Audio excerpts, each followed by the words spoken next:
আল্লাহর কসম করিয়া বলিয়া থইয়া গেলাম, নাফরমান বদমাশ বেঈমান যখন নিখোঁজা আসার খোঁজা পড়িয়া যাবে, হঠাৎ স্বপ্নে আমাদের দেখতে পাবে জাহান্নামের দরজার একটা টাচ হইয়া খুলিয়া গেছে, জাহান্নামের আগুন ধাউ দাও ধাউ দাও খোলা জ্বলতে আছে।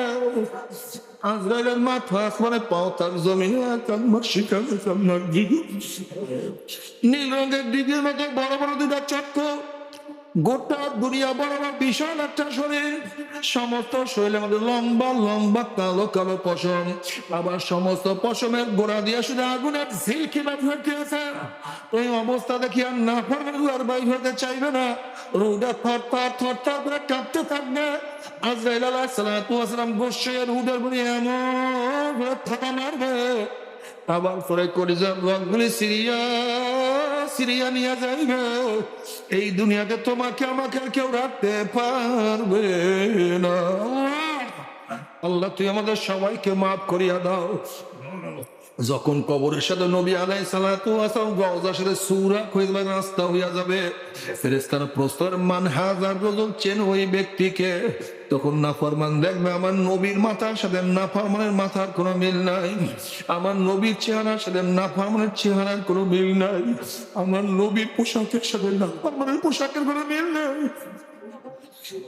আমার নবীর দলের সাথে নাফরমানের দলের কোনো মিল নাই, আমার নবীর চরিত্র আদর্শের সাথে নাফরমানের আদর্শ চরিত্রের কোনো মিল নাই, আমার নবীর সাথে নেতার কোনো মিল নাই। তখন নাফরমান পেরেশান হইয়া যাবে, কোনটা সঠিক কোনটা বেঠিক, কোনটা শুদ্ধ কোনটা অশুদ্ধ, আমি কোন জবাব দেব? নাফরমান কোন জবাব স্থির করতে পারবে না। তখন নাফরমান বলবে হা হা লা আদরি, হা হা লা আদরি, ওনার সাথে আমার কোনো পরিচয় নাই, আমি ওনাকে চিনি না। অমনি আমার মাওলা ডাক দেবে তাজবাদুল্লাহ, আমার দুশমন মিথ্যা কথা বলছে। সে কবরের মাটি চাপ দেয়, অমনি কবরের দুই পাশের মাটি এত জোরে চাপ মারবে, চাপের চলে এক পাঁচের হাত দিয়ে আর এক পাঁচের লাগাইয়া ফেলাইবে, এর সব ঝরাইয়া দাও। অমনি 99টা সাপ আসিয়া নাফরমানকে প্যাঁচ মারবে, প্যাঁচের চলে নাফরমানের হাড্ডি গুডি কটমাট কটমাট করে ভাঙতে থাকবে। আল্লাহ তুমি মাফ করিয়া দাও। নবী আলাইহিস সালাতু ওয়াস সালাম ফরমান করবেন নাফরমানের কবরটা হুফরাতুম মিন হুফারাইন নার, একটা জাহান্নামের কুয়া হয়ে যাবে। নবী আলাইহিস সালাতু ওয়াস সালাম ফরমান কোন কোন নাফরমানের কবরের মধ্যে আন্দা বয়রা একটা ফেরেশতা আল্লাহ নাযিল করিয়া দিবে। ওই ফেরেশতা চোখেও দেখবে না, কানেও শুনবে না, হাতের মধ্যে একটা লোহার গুর্জ থাকবে, ওই লোহার গুর্জ দিয়ে নাফরমানকে এক একটা বাড়ি মারবে, বাড়ির তলা 7 তলা জমিনের নিচে নাফরমান ঢুকিয়া যাবে, আবার উঠবে আবার পিটান মারবে, আবারও ঢুকিয়া যাবে, উল্টাইয়া পাল্টাইয়া কিয়ামত পর্যন্ত নাফরমানকে পিটাইতে থাকবে। যত চিল্লান চিল্লাইবে, ফেরেশতা চোখেও দেখবে না, কানেও শুনবে না, মায়াও লাগবে না, আর মাইরও ছাড়বে না, আর সহ্য করতে পারবে না। আল্লাহ তুমি আমাদের সবাইকে মাফ করিয়া দাও। এই কবরের মধ্যে হাজার হাজার হাজার বছর থাকতে হবে, এরপর আল্লাহ কিয়ামতের ময়দান কায়েম করবে। আল্লাহ আল্লাহ আল্লাহ পাক কালামের পাঠের মধ্যে ফরমানি ওরফুল মুজরিমুনা বিসীমাহুম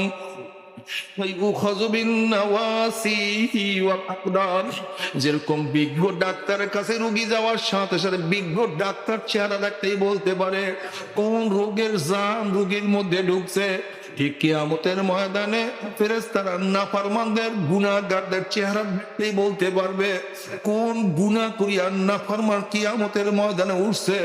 এই আয়াতের তাফসীরে নবী আলাইহিস সালাতু ওয়াস সালাম বিভিন্ন ধরনের চেহারার কথা বয়ান করছে।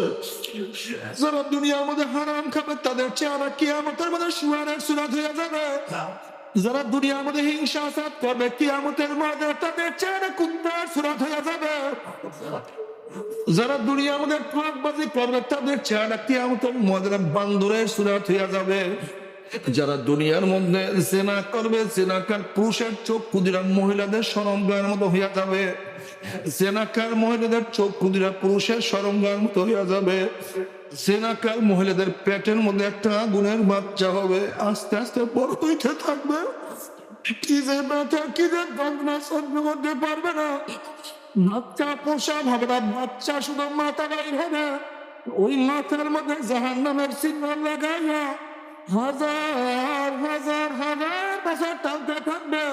কিন্তু বাচ্চা প্রসাব হবে না বাবারা। তওবা না করিয়া ও মাওলার কবরে যাইও না। তওবা না করিয়া কেউ মাওলার কবরে যাইও না। নবী আলাইহিস সালাতু ওয়াস সালাম ফরমান আত-তাইয়ুনা যামবি কামাল্লা যানবালা, যে সমস্ত আল্লাহ পাকের বান্দা বান্দি গুনাহ থেকে তওবা করে, যত বড় গুনাহ হোক না কেন তওবা করতে দেরি আমার মাওলার না দেরি হয় না। তোমরা তওবা করিয়া তোর মাওলার কবরে যাও। আল্লাহ তুমি আমাদের সবাইকে মাফ করিয়া দাও। যাদের আমল নামা বাম হাতে পড়িয়া যাবে, ও আম্মা মান উতিয়া কিতাবাহু বিশিমালিহি ফায়াকুলু ইয়া লাইতানি লাম উতা কিতাবিয়া ওয়া লাম আদরি মা হিসাবিয়া ইয়া লাইতাহা কানাতিল কাযিয়া মা আগনা আন্নি মালিয়া হালাকান্নি সুলতানিয়া খুযুহু ফাগুল্লুহু সুম্মাল জাহিমা সাল্লুহু সুম্মা ফি সিলসিলাতিন যারউহা সাবউনা যিরাআন ফাসলুকুহু। যাদের আমল নামা বাম হাতে পড়িয়া যাবে, বাম হাতটা সিনা পাড়িয়া পিছনে নিয়ে চলে যাবে। বলবে আফসোস যদি আমি আমার আমল নামা না পাইতাম, কবর যে আমার শেষ ঠিকানা হইয়া যাইতো, আহারে আমার মা তখন উপকার করতে পারলো না, আহারে আমার ক্ষমতা ধ্বংস হইয়া গেল। আল্লাহ পাক বলবেন ধর ওই নাফরমানকে 70 গজ জাহান্নামের আগুনের শিকল দিয়া বান্ধিয়া ফেলা। নাফরমানকে উল্টে আগুনের শিকল দিয়া বান্ধিয়া নাফরমানকে টানতে টানতে টানতে টানতে জাহান্নামে নিক্ষেপ করবে। জাহান্নামে পড়ার পরে 70 বছর পর্যন্ত জাহান্নামের নিচে যাইতেই থাকবে, যাইতেই থাকবে, যাইতেই থাকবে। সহ্য করতে পারবি? ওই আযাব তো কেউ সহ্য করতে পারবো না। আল্লাহ আমি তুমি আমাদের সবাইকে মাফ করিয়া দাও। জাহান্নামের জ্বলতে জ্বলতে কলিজা শুকায় যাবে, জিহ্বা শুকায় যাবে, পানি পানি করে চিল্লাইতে থাকবে। আল্লাহ পাক ডাক দিয়ে ফেরেশতারা এই নাফরমানকে দুনিয়াতে কত নেয়ামত আমি ভোগ করাইছি, ওয়া ইন তাউদ্দু নি'মাতাল্লাহি লা তুহসুহা। আমার এত নেয়ামত খাইয়া লইয়া যারা আমার হুকুম মানে নাই, ওই জাহান্নামীদের জন্য ঠান্ডা জাতীয় ঠান্ডা পানির ব্যবস্থা রাখি নাই, ওদের জন্য গরম পুজ এবং গরম পানির ব্যবস্থা রাখছি। নবী আলাইহিস সালাতু ওয়াস সালাম ফরমান এই পানি এবং পুজ এত গরম হবে, নাফরমানের জাহান্নামীদের চেহারার সামনে পানি এবং পুজ নিয়ে আসার সাথে সাথে পানি এবং পুজের গরমে চেহারার চামড়াটা খুলিয়া জাফাত করিয়া যাবে। ওর পরও পানির তেষ্টা মিটবে না। যখন পানি এবং পুজ গিলিয়া খেতে ফেলাইবে, পেটের মধ্যে দিয়ে নারী বুড়ি সব জ্বালাইয়া পাড়াইয়া গলাইয়া পিছনের রাস্তা দিয়ে ফেলে দিবে। আল্লাহ পাক কালামে পাকের মধ্যে ফরমান লা ইয়ামুতু ফিহা ওয়া লা ইয়াহইয়া, মানুষ মরবেও না, মানুষ বাঁচবেও না, জীবন বাহির হবে কিন্তু বাহির হবে না। বাবারে সহ্য করতে পারবি? তুই জাহান্নামের এক সেকেন্ডে যাব, কেউ তো সহ্য করতে পারবো না। আমার মাওলা যত বড়, আমার মাওলার জান্নাত তত বড়। আমার মাওলা যত বড়, আমার মাওলার জান্নাতের নেয়ামত তত বড়। আমার মাওলা যত বড়, আমার মাওলার জাহান্নাম তত বড়।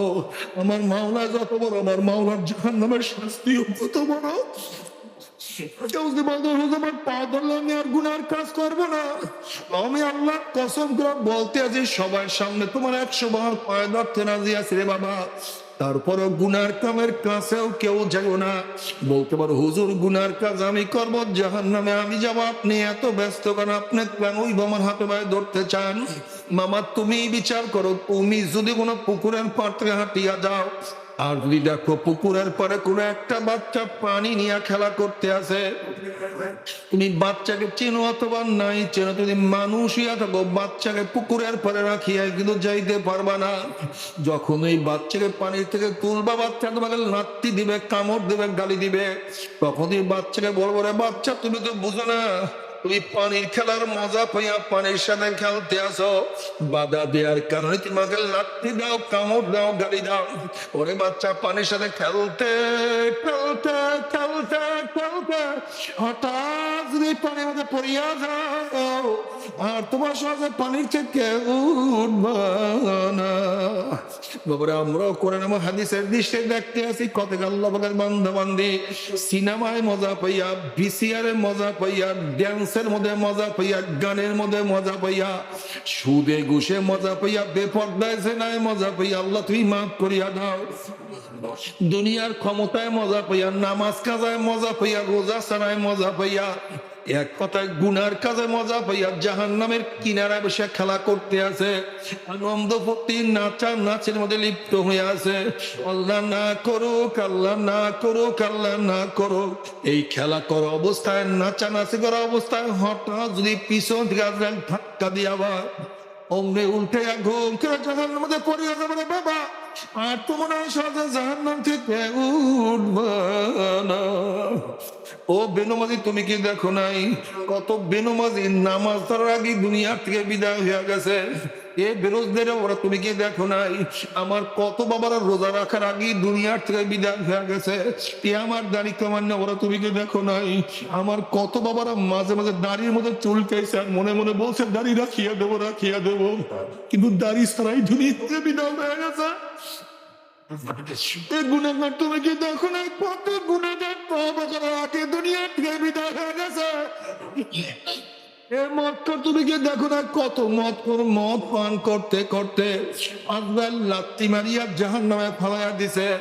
তুমি আগামীকাল বাঁচবা, তওবা করবা, মাওলাকে রাজি খুশি করিয়া মাওলার কবরে যাবা। এই গ্যারান্টি তোমাকে কে দিছে রে বাবা? নফস এবং শয়তান ছাড়া এই গ্যারান্টি কেউ দিতে পারে না। তবে মুমিন মুসলমান বলবে সবাই মনে চায় গুনার থেকে ফিরিয়া না কামল করিয়া মাওলার জান্নাতে, কিন্তু সবাই যাইতে মনে চায় গুনাহ নিয়া মাওলার জাহান্নামে কাউরি কিন্তু যাইতে মনে চায় না। কিন্তু কেনই বা আমরা নেক আমল করতে পারি না, কেনই বা গুনার কাম ছাড়তে পারি না? এর মূল কারণ হলো আপনার এবং আমার পিছনে নফস এবং শয়তান লাগিয়া রইছে।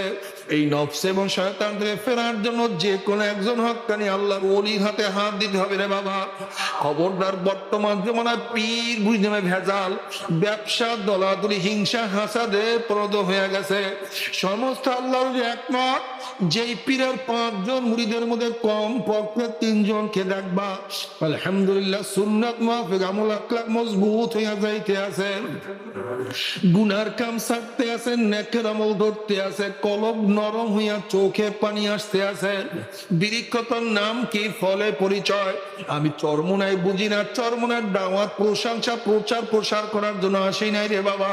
চরমোনাই যাওয়ার তোমার কোনো দরকার নাই, কোনো দরকার নাই, কোনো দরকার নাই। তুমি যার কাছে গিয়া পারো গুনার কাম ছাড়ো, নেকের আমল ধরো, কলব নরম করিয়া চোখে পানি নিয়া মাওলার কবরে যাইও। যেরকম দুনিয়ার ঘরে আগুন লাগলে পানি ছাড়া নিবানো যায় না, ঠিক তদ্রুপ আমার গুনার দ্বারা যে জাহান্নামের আগুন জ্বালিয়ে রয়েছে, চোখের পানি ও ছাড়া জাহান্নামের আগুন নিবানো সম্ভব না। আমার জন্য দোয়া চাই, আমিও দোয়া করি। সবাই সবার জন্য প্রাণ খুলিয়া দোয়া করো, যেন কিয়ামতের ময়দানে গলাগলি বাঁধিয়া মাওলা একসাথে জান্নাতে যাওয়ার তৌফিক দিয়া দেন।